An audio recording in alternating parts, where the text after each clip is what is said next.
여러분 어떻게 그럴 수 있을까라는 생각들을 오늘 제자들을 보면 하게 됩니다. 어떻게 예수님을 몰라볼 수 있을까? 이제 겨우 예수님과 헤어진 지 3일 지났을 뿐입니다. 잠시 스쳐 지나간 거리의 행인들도 아니고 잠시 스쳐 지나간 어떤 한 사람도 아니고 여러분 3년 동안 함께 먹고 자고 함께 생활했던 예수님을 이제 겨우 3일 지났을 뿐인데 몰라본다라는 것은 사실 있을 수 없는 이야기, 말도 안 되는 이야기라고 저는 생각합니다. 여러분 제가 신학대학원에 입학할 때가 2002년이었어요. 그리고 2002년도에 몸무게가요 70kg였어요. 70kg. 지금은 그때보다 이제 조금 더 나가요. 그때는 70kg였는데 지금은 제가 조금 더 나가요. 그런데 이제 대학원 다니고 열심히 전도사 생활하고 부교육자 할 때는 서로 바빠서 모이지 못하다가 한 10년이 지나서 동기 모임을 처음 시작하기 시작했어요. 그리고 그 동기 모임에 5년 만에 만난 사람들도 있고 6년 만에 만난 사람들도 있다는 거죠. 근데 다 저를 보고 하는 말이 뭐냐면 석종아 너 왜 이렇게 살이 쪘어? 도대체 무슨 일이 있었던 거야? 너 왜 이렇게 부었어? 라고 이야기하는 사람들은 있어요. 그리고 최근에는 또 고향 친구를 또 만나게 됐는데 저를 보자마자 왜 이렇게 흰머리가 늘었냐고 왜 이렇게 늙었냐고 하는 거죠. 여러분 5년 만에 봐도 6년 만에 봐도 다 알아봐요. 대학원 동기라고 말씀드리지만 3년 동안 같이 공부했어요. 신학대학원에서 3년 동안 같이 공부했어요. 그런데 3년 동안 공부하고 5년, 6년 만에 만났는데도 저를 다 알아봐요. 그런데 3년 동안 예수님과 함께 동고동락을 하고 3일밖에 지나지 않았는데 예수님을 몰라본다? 여러분 저는 이것은 있을 수 없는 일이라고 생각합니다. 그런데 제자들이 예수님을 몰라본 데는 분명한 이유가 있어요. 첫 번째는 가슴 벅찬 부활의 소망이 그들에게 없었기 때문이죠. 여러분 제자들은 아직까지 예수님의 부활을 믿지 못하고 있어요. 예수님이 나는 죽을 것이고 3일 만에 다시 부활할 것에 대해서 분명히 예수님이 제자들에게 거듭거듭 말씀하셨음에도 불구하고 여러분 도무지 제자들은 그것을 믿지 않았던 거죠. 여러분 운동 경기를 가보면 내가 응원하는 팀이 지고 있어요. 처음에는 기대를 가져요. 야 역전하겠지, 야 이기겠지, 반드시 뒤에 누군가가 힘을 발휘해서 반드시 우리 팀을 승리로 이끌 거야. 그런데 그런 기대에 부응하는 일들은 일어나지 않아요. 그날 경기에 내가 직관 경기에 갔음에도 불구하고 우리 팀이 처절하게 패배하는 모습을 보고 와요. 그러면서 무슨 생각이 드는 줄 아세요? 스스로에게 그렇게 말해요. 나는 원래 스포츠 보면서 이렇게 이기면 좋아하고 또 지면 슬퍼하고 나는 그런 사람이 아니야. 나는 괜찮아. 나는 괜찮아. 스스로 이렇게 다독이면서 그 분을 다독이면서 이제 며칠이 지나면 어떤 일이 일어나는 줄 알아요? 그 경기가 있었던 일들조차도 새까맣게 잊어버리는 거죠. 여러분 그 머릿속에서 아예 패배의 기억들을 일부러 지워버리는 것들이에요.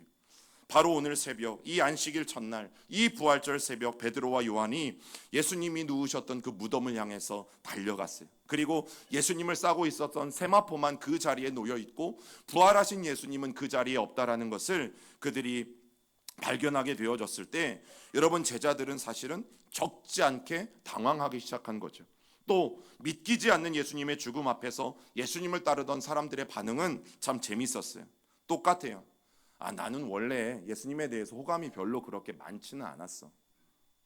내가 예수님을 조금 따라다니는 것처럼 보이긴 했지만 내가 예수님을 좋아하거나 내가 예수님을 믿어서 따라다니는 게 아니라 그냥 사람들이 따라다니니까 나도 따라다니는 거였어.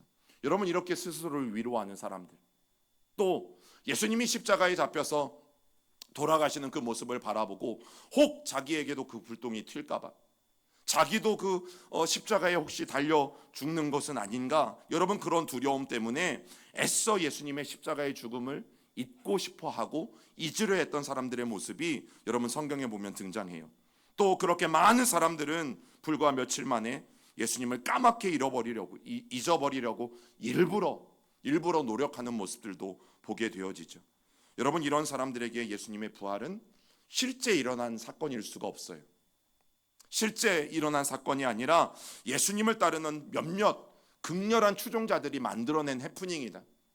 예수님의 부활은 아예 없었어. 그것은 예수님을 쫓는 몇몇 사람들이 만들어낸 사건이야. 이렇게 생각하고 다니는 사람들도 있었던 거죠. 여러분 심지어 우리가 잘 알고 있는 제자 도마도 어떻게 이야기합니까? 뭐라고 이야기합니까? 내가 직접 예수님의 그 옆구리와 손에 창자국을 바라보지 않는 이상, 내가 확인하지 않는 이상 나도 부활의 주님을 믿을 수 없다라고 말했던 사람이 여러분 예수님의 제자 도마였어요. 그런데 도마뿐만 아니라 이제 오늘 말씀해 보면 예수님의 부활 소식을 믿지 못하고 다시 일상으로 돌아가려던 또 한 무리의 제자들이 있었어요. 여러분 이 두 사람은 예수님께서 돌아가신 예루살렘을 떠나서 10km 정도 떨어진 엠마오로 가고 있었어요. 18절에 보면 이 두 사람 중에 한 사람의 이름은 글로바라고 나오고 있어요. 그리고 엠마오로 가는 이 그 길에 분명히 자기 둘만 걷고 있었는데 낯선 한 사람이 자기들 가까이에 와서 말 거는 것을 그들이 느끼게 되어지죠. 누가복음 24장 17절 우리 같이 읽어봅니다. 예수께서 이르시되 너희가 길 가면서 서로 주고받고 하는 이야기가 무엇이냐 하시니 두 사람이 슬픈 빛을 띠고 머물러 서더라. 여러분 제가 낯선 사람이라고 말했지만 이 낯선 사람은 다름 아닌 부활하신 예수님이셨어요. 낯선 사람이라고 말하긴 했지만 여러분 예수님은 이 두 제자에게 절대 낯선 사람이 될 수 없었다라는 것을 우리는 너무나 잘 알아요. 불과 며칠까지만 해도 함께했던 그리고 그들이 정말 존경했던 자기들의 스승, 자기들의 선생이셨던 예수님이셨으니까요. 3년을 함께 먹고 함께 자고 함께 생활했던 바로 그 예수님이셨으니까요. 그런데 어떻게 그럴 수 있어요? 그런데 어떻게 여러분 예수님을 몰라볼 수 있냔 말이죠. 예전에 어떤 방송에서 그 어린 자녀를 잃어버린 부모가 인터뷰하는 내용들을 본 적이 있어요. 아나운서가 물었어요. 지금 그 아기 때 잃어버린 아이가 지금쯤이면 20년이 훌쩍도 더 넘었는데 그 아이를 다 큰 아이를 이제 청년이 된 아이를 만나게 된다면 어머니 알아보실 수 있겠습니까? 여러분 이 어머니가 한치의 주저함 없이 대답했죠. 당연하죠. 내 새끼인데 내가 왜 못 알아보겠어요? 내가 매일매일 그 아이를 생각하고 내가 매일매일 그 아이를 머릿속에 그리면서 살았는데 아무리 그가 키가 크고 장성하고 청년이 되었다 한들 어찌 어미가 그 아이를 못 알아보겠어요? 여러분 그것이 어머니의 대답이었어요.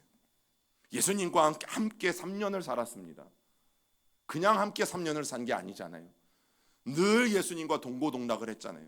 여러분 대학원 생활을 3년 동안 함께한 제 동기들도 살찐 저를 알아본다니까요. 5년 만에 10년 만에 만났어도 저를 알아본다니까요. 단 5일 동안 같이 공부했을 뿐이에요. 3년 동안 그 5일도 수업이 다 같지 않아요.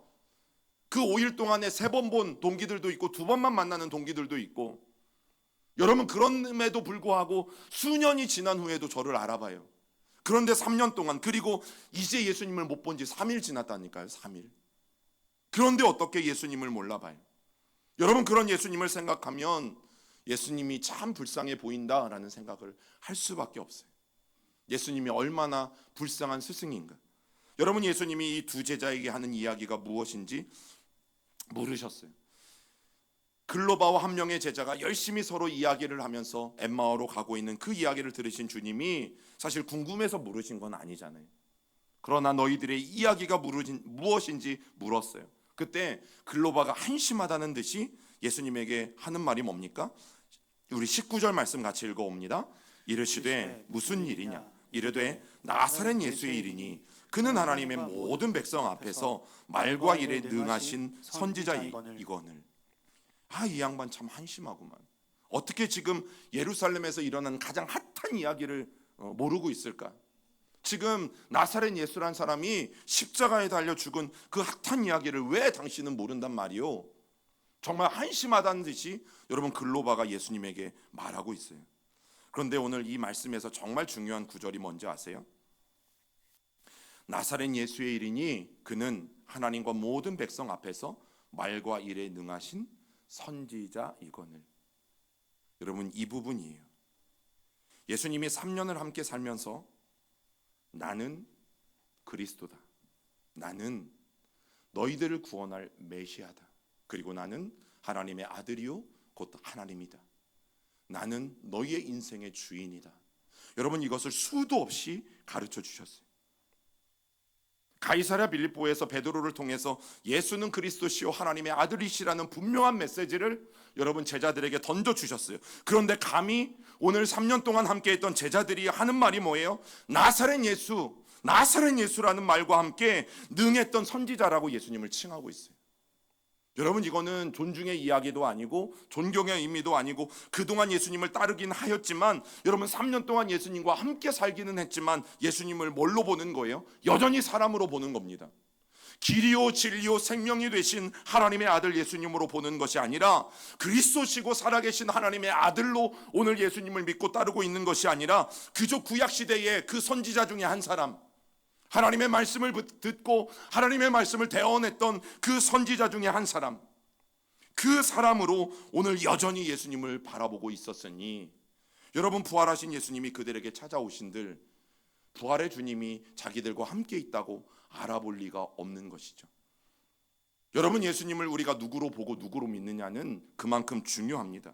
그래서 성경은 그들의 마음이 식어버렸다라고 말하고 있는데, 여러분, 단지 슬픈 빛을 띠면서 서로 대화하는 모습을 보고 그들의 마음이 식었다라고 말하는 것이 아니라, 여러분, 예수님의 사랑으로 말미암은 이 가슴 벅찬 부활의 그 소망이 아직 그들에게 없기 때문에 여러분, 그들이 식은 마음이다라고 말하고 있는 거예요.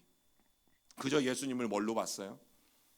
여전히 말에 능한 달변가, 말을 잘하는 율법학자, 또 서기관들과 이야기를 나누고 대결을 해도 서기관들은 여러분 모세의 오경을 달달달 외우고 있는 사람들이, 그런 사람들과 이야기해도 한치의 주저함도 없고 한치의 밀림도 없이 당당하게 그들과 변론했던 그런 정도의 예수 사람으로만 여러분 그들이 바라보고 있었던 거죠.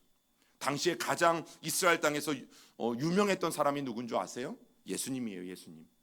어디만 가면 사람들이 구름대와 같이 몰려들었죠. 왜냐하면 예수님은 사람을 살리셨으니까, 병든 자를 고치셨으니까, 5천 명도 먹이셨으니까, 예수님이 가는 곳에는 늘 기적이 따랐으니까, 여러분, 예수님은 당대에 가장 인기 있는 슈퍼스타셨어요. 그런데 문제는 뭐예요? 제자들도 예수님을 그렇게 본 거죠. 제자들도 예수님과 가까이 다니다 보니까 여러분 그냥 그것에 만족한 것이 아닌가라는 생각들을 할 수밖에 없어요. 여러분, 요즘 그런 거 있잖아요. 유명한 사람 옆에 나도 있으면, 잘 나가는 사람 옆에 나도 있으면, 그래서 그 사람 옆에 나도 사진 한 장이라도 같이 여러분 찍히면요, 나도 뭔가 대단한 사람인 것처럼 으쓱될 때가 있잖아요. 그 사람하고 사실은 별 상관이 없어요. 별로 친하지도 않아요. 그런데 그 사람 옆에 있었다는 이유만으로도 여러분 우리가 거드름을 피울 때가 있잖아요. 그러니 어떻게 부활하신 예수님을 알아볼 수가 있어요? 자신들이 바랬던 예수님의 상은 있었어요.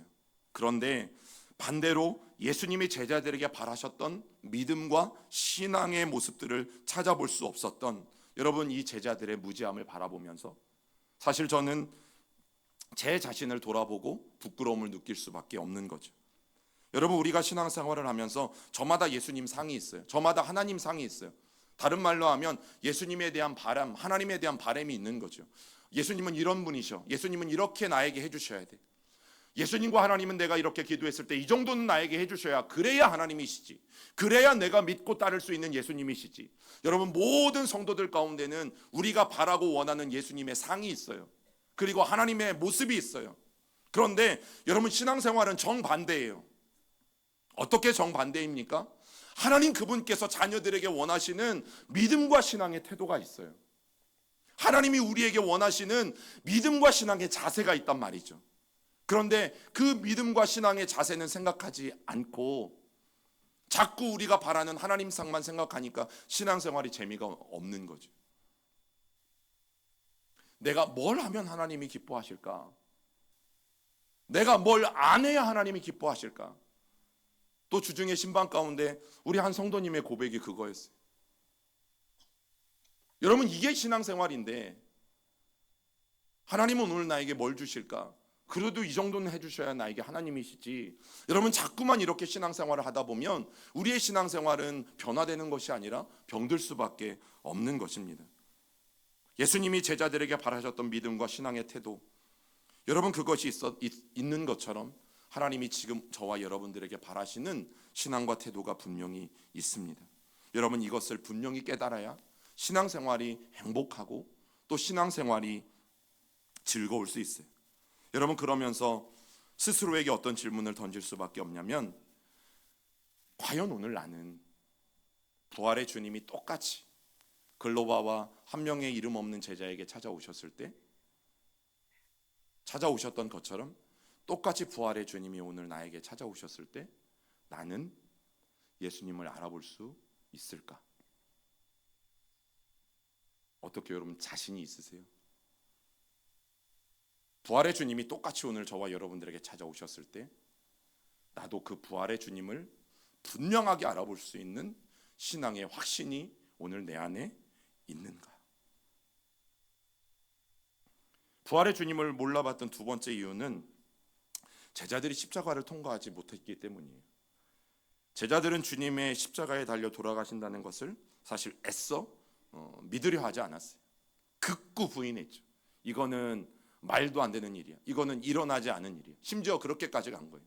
믿을 수 없어 가다가 이거는 아예 일어나지 않은 일이야. 여러분, 제자들은 고통과 주님의 고난에 대해서는 철저히 외면했어요. 그들이 예수님을 따랐던 이유는 뭐예요? 순전히 예수님이 한 자리 차지하게 되어질 때에, 예수님이 왕이 되어지실 때에 예수님이 옆에 있으면 콩고물이라도 떨어지겠지, 나에게도 뭔가 하나 주시겠지. 여러분, 이 생각만을 가지고 예수님을 따랐던 제자들이잖아요. 그러니 어찌 예수님이 고난을 당하고 예수님이 고통을 당하고 예수님이 십자가에 달려 심지어 돌아가시는 것, 여러분, 이 험한 일들에 대해서 여러분 그들은 별로 동의하고 싶지 않았고 믿고 싶지 않았고, 그래서 결국 그 십자가 앞에 예수님이 달리실 때 여러분 제자들은 구석구석으로 숨어들었어요. 자기들에게도 불똥이 튈까봐, 자기들도 잡혀갈까봐, 똑같이 예수님과 험한 꼴을 당할까봐 여러분 그들이 여기저기 숨어서 문을 꽁꽁 걸어 잠그고 숨어 있었던 모습들을 성경은 우리에게 증언하죠. 여러분, 그런데 성경이 분명히 말해요. 같이 읽어봅니다. 로마서 8장 17절입니다. 자녀이면 또한 후사 곧 하나님의 후사요 그리스도와 함께한 후사니 우리가 그와 함께 영광을 받기 위하여 고난도 함께 받아야 될 것이니라. 여러분, 영광은 고난을 통과한 자들에게 주시는 것이라고 성경은 분명히 말합니다. 십자가를 통과한 이들에게 주시는 것이 부활임을 성경은 우리에게 분명히 말합니다. No cross, no crown이에요. 여러분, 십자가가 없으면 영광도 없고 부활도 없어요. 그런데 오늘날 많은 그리스도인들이 십자가 없는 영광만을 꿈꾸는 거죠. 십자가 없는 영광만을 바라는 것이죠. 여러분, 고난 없는 영광은 없고 십자가 없는 부활은 존재하지 않아요. 우리가 신앙생활을 하면서 고난이 조금 더 없기를 바라요. 그래서 여러분, 교회 안에 가장 잘못된 용어 중에 하나가 만사형통이에요. 예수 믿으면 만사형통한다. 저는 이 말을 철저히 반대합니다. 예수 믿으면 만사형통한다. 그러면 고난당하는 그리스도인들이 왜 있습니까? 대표적인 분이 누구세요? 예수님 아니세요? 예수님. 예수님의 고난은 필요가 없어요. 예수 믿으면 만사형통한다는 게 기독교 진리라면 여러분, 십자가의 주님은 있으면 안 돼요. 십자가의 주님은 존재하면 안 돼요. 그러나 성경은 만사형통을 말하지 않아요. 지금 그래서 우리 성도들이 고난의 자리에 있는 분도 계시고 또 고난의 자리에 있다면 여러분, 저는 여러분들이 그 고난을 정말 힘들더라도 끝까지 인내하며 통과할 수 있길 기도합니다. 왜냐하면 그 고난 이후에 반드시 하나님의 영광의 빛이 여러분 우리에게 드리울 것이기 때문이죠. 고난 없는 신앙생활은 가짜예요. 고난 없는 신앙생활은 거짓이에요. 고난 없는 신앙생활은 여러분 기독교가 아니에요. 더 이상 만사형통의 복음을 여러분 복음이라고 믿고 살아간다면 여러분 우리의 신앙은 거짓이 될 수밖에 없어요. 성경의 만사형통의 복음은 존재하지 않아요.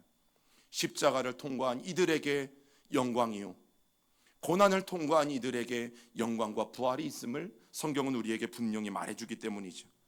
여러분, 제자들은 주님을 알아보지 못했어요. 이 부활의 주님을 알아보지 못했어요. 그런데 정말 감사한 게 뭐냐면 부활의 주님이 또 우리를 먼저 찾아오셨다는 사실이죠. 그리고 주님을 만났는데 거리가 얼마나 멀어도, 아무리 먼 거리라도 주님은 제약 없이 찾아오신다는 사실입니다. 우리 누가복음 24장 15절을 같이 읽어봅니다. 그들이 서로 이야기하며 문의할 때에 예수께서 가까이 이르러 그들과 동행하시나. 여러분, 그렇게 걱정과 슬픔을 가지고 엠마오로 가고 있는 이 제자 둘을 예수님이 어떻게 하셨어요? 찾아오셨어요. 그것도 아주 가까이 찾아오셨어요. 예수님은 우리가 골고다 언덕에 있지 않아도, 심지어 그 골고다 언덕의 십자가 앞에서 예수님과 같은 똑같은 꼴을 당할까 봐 우리가 도망한다 할지라도, 또 빈무덤을 지키고 있지 않아도 예수님은 우리를 찾아오시는 분이시죠. 여러분, 그래서 감사한 거예요. 그래서 부활절이 너무너무 감사한 거예요. 또 제자들의 이름값대로도 돌보시지 않으세요. 이 말의 의미가 뭐냐면, 여러분, 우리가 12제자의 이름을 다 외우진 않아도 꼭 머릿속에 떠오르는 제자들의 이름은 있잖아요. 누구예요? 베드로, 안드레, 야고보, 요한 정도 4명. 그럼 잘하신 거예요. 3분의 뭐죠? 30%만 맞춰 잘하시는 거예요. 12명 중에 4명은 알고 있어요. 이렇게 이름이 잘 알려진 유명한 제자들, 잘 나가는 제자들, 이런 제자들만 챙겨주시고 찾아가 주시고, 소위 이름도 잘 알지 못하고 변변치 않은 제자들은 내팽겨쳐 주시는 그런 주님이 아니라는 거죠. 오늘 성경이 뭐라고 말해요? 2명의 제자의 1명의 이름은 우리는 정확하게 알아요. 누굽니까? 글로바. 그런데 또 한 사람의 이름은 알지 못해요. 그냥 2명밖에 안 되는데 좀 적어주면 안 돼요? 2명밖에 안 되는데 그냥 이거 적어주면 안 돼요? 12명도 아니고. 그런데 여러분, 오늘 주님이 누굴 찾아가신 거예요? 글로바만 찾아가신 거예요? 아니에요. 이름을 알지 못하는 또 한 사람의 제자에게도 예수님은 찾아가신 거죠. 그리고 더 놀라운 건 뭔지 아세요? 이날이 부활절이었어요. 딱 오늘이었어요. 가장 먼저 우선적으로 이들을 찾아가셨어요. 베드로나 안드레나 야고보와 요한이 아니라, 수제자라고 불리는 수제자급의 제자들이 아니라, 1명은 글로바요, 1명은 이름도 알지 못하는 제자를 가장 먼저 우선적으로 찾아가 주셨어요. 여러분, 상황적으로 보면 요한복음 21장에 나오는 베드로와 요한보다 여러분 먼저 찾아가 주신 사건이 오늘의 사건이에요. 그리고 거리의 제약을 뛰어넘으셨어요. 엠마오에 얼마나 가까이 지금 다다랐는지 모르지만 주님은 그곳까지 같이 가셨고, 그리고 심지어 지금 어떻게 하고 계세요? 같이 걸어가고 계세요. 같이 걸어가시면서 이 2명의 제자들과 시간 보내는 수고를 주님은 전혀 마다하지 않으시는 거죠. 여러분, 요한복음 21장에서도 예수님은 제자들을 만나기 위해서 디베랴 바닷가에 찾아가셨고, 여러분, 심지어 그들을 위한 아침 식사를 위해 숯불을 피우고 고기를 굽는, 떡을 굽는 그 일들, 그 수고도 주님은 마다하지 않으셨던 것이, 엠마오 마을로 가는 2 제자를 그 둘만 보내지 않으셨고, 이 부활의 소망의 길에 여러분 예수님이 함께 가고 계신 것이죠. 여러분, 그래서 기독교는 너무너무 귀하고 진리인 종교라고밖에 말할 수 없는 거예요. 여전히 오늘 저와 여러분들이 그 부활의 주님과 함께 가고 있다면, 여러분, 그것은 만사형통이라는 말과 비교할 수 없을 만큼 우리에게 복된 것임을 깨닫는 이 아침이 되기를 간절히 소망합니다. 사랑하는 우리 시온의 형제자매 여러분, 때로는 우리의 연약함과 심지어 우리가 주님을 배신함으로 말미암아 또 우리의 고난의 현장에 있지 않아도, 여러분, 우리가 꼭 기억해야 될 것은 주님이 우리를 찾아오신다는 사실이에요. 제자들이 모두 예루살렘에 있지 않았고, 또 그 십자가의 고통이 두려워서 다 도망갔다 할지라도 예수님이 제자들을 위해 찾아가셨던 것처럼 예수님은 오늘도 우리에게 찾아오신다라는 사실이, 예수님이 제자들을 위해서, 아니 이 제자들을 통해서 반드시 하나님의 구원 사역을 완성하시기 위해서 직접 찾아가셨어요. 여러분, 그리고 예수님은 이름값으로 돌보지 않으셨어요. 이름값으로. 유명한 제자들, 그 제자들은 극진히 돌보시고, 또 우리가 12명의 제자들 중에 잘 알지도 못하는 제자들은, 또 이름도 나오지 않는 이런 제자들은 그냥 대충 만나주시고, 이런 게 아니라 모두에게 똑같이 예수님은 극진하게 대해주셨죠. 소위 교회에서 우리가 말하는 여러분 직분값으로도 우리를 돌보지 않으셨어요. 예수님은 여러분 한 분 한 분이 다 소중해요. 여러분 한 분 한 분이 너무 귀하고, 여러분 한 분 한 분이 너무나 소중하고 귀해서, 왜? 우리 모두는 예수 그리스도의 그 십자가의 목숨값으로 살아있는 주님의 생명이기 때문에, 그래서 우리는 너무나 귀한 존재이기에, 어쩌면 여러분 이들은 미련하고 훨씬 더 마음에 믿는 것들이 더뎌서 예수님이 먼저 찾아가셨을 수도 있어요. 여러분, 그게 주님의 마음이. 우리가 자녀들을 키우다 보면 조금 부족한 자녀에게 더 관심이 갈 때가 있잖아요. 조금 더 부족한 자녀에게 더 마음이 가고 사랑을 쏟을 때가 있잖아요. 예수님도 그렇게 하셨던 것 같아요. 예수님을 더디 믿을 수밖에 없는 이들에게 찾아가신 이유가. 그런데 여러분, 꼭 기억해야 될 게 뭐냐면, 소망이 없는 상태에서는 함께 있어도 여전히 소망이 없어요. 제자들이 십자가의 피해서 함께 모여 있었다라고 성경은 말하고 있는데, 여러분, 그 소망 없는 제자들이, 부활의 소망을 갖지 못한 제자들이 함께 자기들끼리 모여서 서로 이 된 일에 대해서 논의했어요. 그런데 문제가 뭔지 아세요? 아무리 논의하고 아무리 이야기해도 결론이 나지 않아요. 왜냐하면 소망 없는 상태에서는 어떤 소망도 발견할 수 없기 때문에. 그래서 33절에 보면, 여러분, 그 자리에도 예수님이 찾아가 주셨을 때 비로소 희망이 싹터나는 것들을 보게 되어지죠. 여러분, 우리에게 예수님이 왜 필요한 줄 아세요? 우리끼리 아무리 모여서 머리를 맞대고 아무리 모여서 의논을 해도 예수님이 없는 자리에는 소망이 없기 때문이에요. 그때 정말 우리의 기도 한마디가, 우리의 기도 한 줄이 하나님 하고 부르는 그 음성 하나가 하나의 소망의 빗줄기가 되어서 우리에게 환하게 비춰온다라는 것을 여러분, 우리가 반드시 기억해야 될 줄 믿습니다. 그래서 우리는 아는 데서 그치지 말고 깨달아야 돼요. 아는 데서 그치지 말고 여러분 믿어야 돼요. 우리 24장 25절 같이 읽어봅니다. 이르시되 미련아 선지자들이 말한 모든 것을 마음에 더디 믿는 자들이요. 여러분, 이 말의 의미가 뭐냐면, 두 제자는 선지자들의 모든 말에 대해서는 알고 있었어요. 예수님이 나중에 구원자로 오실 것과 이 모든 사실에 대해서, 선지자들의 구약의 모든 예언들에 대해서 알고 있었어요. 그런데 오늘 예수님이 뭘 지적하세요? 그런데 왜 너희는 그것을 믿지 못하느냐. 여러분, 이게 예수님의 말씀이거든요. 여러분, 저는 오늘날 그리스도인들이 지식은 넘쳐나요. 그런데 왜 헌신은 부족한가? 바로 여기에 이유가 있다고 생각합니다. 여러분, 자신이 아는 것이 세상을 바꾸고 사람들을 살릴 수 있는 귀한 진리라는 믿음이 없으면 결국 어떻게 돼요? 아는 것의 일부에 그칠 수밖에 없게 돼요. 계속해서 32절 읽어봅니다. 그들이 서로 말하되 이 길에서 우리에게 말씀하시고 우리에게 성경을 풀어주실 때에 우리 속에서 마음이 뜨겁지 아니하더냐 하고. 아무리 둘이 예루살렘에서 일어난 예수의 일을 이야기하고 다녀도 소용이 없을 때, 아무런 소망이 없을 때, 여러분, 예수님이 그들에게 성경을 풀어주시고 그때에 드디어 그들의 마음이 뜨거워지는 것을 오늘 성경은 우리에게 알려주고 있어요. 여러분, 소망은 단순히 잘 될 거야가 아니에요. 잘 될 거야가 아니에요.